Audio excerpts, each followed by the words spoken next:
લીધું. તો જો આવી રીતે અલગ અલગ રોજના શૃંગાર હોય છે ને બહુ જ સરસ હોય છે. આ પાછળ ફોટો છે કૈલાશ પર્વતનો હતો. પછી અમે ત્યાંથી નીકળ્યા દર્શન કરીને, અને આગળ ગણપતિ દાદા અને હનુમાન પણ છે, એના પણ દર્શન કરી અને અમે નીકળ્યા.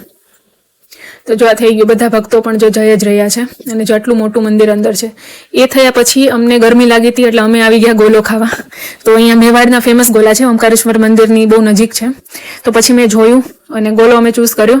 મારે તો ઓછો જ ખાવાની ઈચ્છા છે, મને ગળ્યું બહુ ઓછું ભાવે છે એટલે, પણ મારી બેન જ ખાશે. જોઈએ કયો ગોલો લઈએ છીએ. માવા મલાઈ સમથિંગ કંઈક નામ હતું, એ પછી અમે ઓર્ડર કર્યો તો એ લોકોએ બનાવી આપ્યો. અત્યારે અમે થોડા વહેલા આવ્યા છીએ એટલે અહીંયા ભીડ નથી, બાકી અહીંયા વાટ જોઈને ઊભું રહેવું પડે એટલી ભીડ હોય છે. છેલ્લે જતા જતા હું તમને બતાવીશ કે કેટલા લોકો આવી ગયા છે અહીંયા. તો જોઈએ આ ગોલો કેવો આવે છે હવે.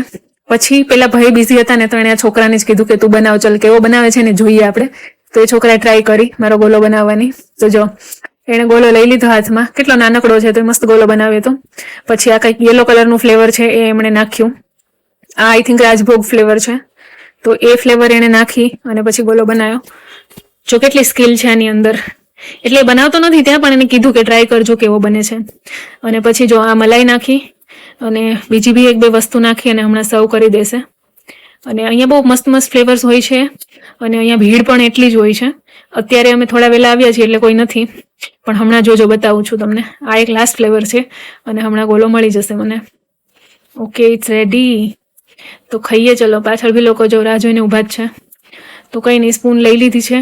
અને ઉનાળો એટલો છે ને કે હજી આમ એમ થાય કે સવાર સાંજ ગોલો ખાવો જ છે. મારો ફેવરિટ કાલાખાટા છે, પણ મેં નથી લીધો બિકોઝ મને બહુ ગળ્યો લાગે છે. બટ એનીવેઝ આ પણ મેં ટેસ્ટ કર્યો, આ સારો હતો. અને જો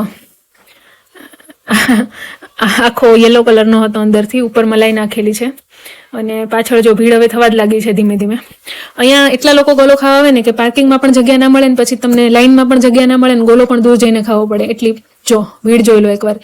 આ 3 મિનિટ કે 4 મિનિટની અંદર જ એટલી ભીડ થઈ છે, અને હજી તો વધશે. અમે તો વહેલા આવી ગયા છીએ. તો કંઈ નહીં, મળીએ નેક્સ્ટ બ્લોગમાં.